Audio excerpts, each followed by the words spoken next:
Hey, Dr. Derek Nielsen here, Kaizen Physical Therapy. Today I want to talk about knee pain. So I had a patient come in to me the other day who had been trying to receive some help from another practitioner in the area, and she had some knee pain. She said that they told her that her knee pain is coming because she had flat feet. If you've ever heard that your knee pain is coming from flat feet, let me tell you that typically that's not the case. So while static posture can be important, so what I mean by static posture is just looking at how you stand here, it's usually not that important. It's about how we move. So for instance, now this doesn't pertain to the foot so much, but it definitely, it makes sense.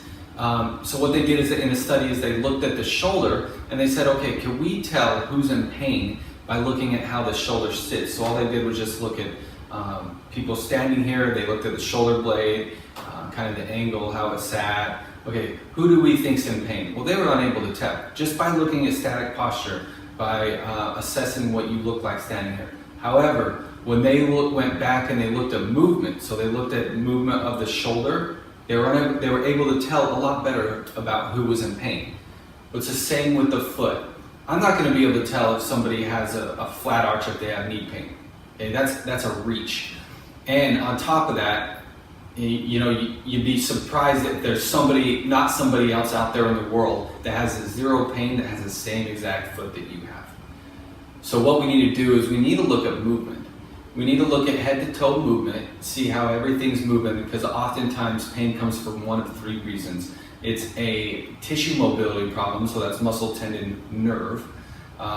It's a joint mobility problem, or it's a motor control problem. So motor control is just movement. Sometimes I get patients that they're in pain, but they have all the mobility they need everywhere. They just need to retrain the faulty movement pattern. Those are three reasons why you're often in pain. And if somebody doesn't assess you head to toe, because with human movement, joints don't just move solely by themselves. So even though you have knee pain, that your knee doesn't usually just work by itself. With everything you do throughout the day, all movements, all joints work together. A multitude of joints work together with human movement. So if we're not addressing how all joints are working together, we're missing the boat. And when she came in to me and I took her through a full body movement screen, her ankle's not moving as well as it should and her hip's not moving as well as it should. I'm not going to be able to change the way her foot sits, but I don't think I need to. I just need to get more mobility and then work on a better motor control pattern once we get the mobility. And then oftentimes that's a solution in itself. All right, thanks so much for listening.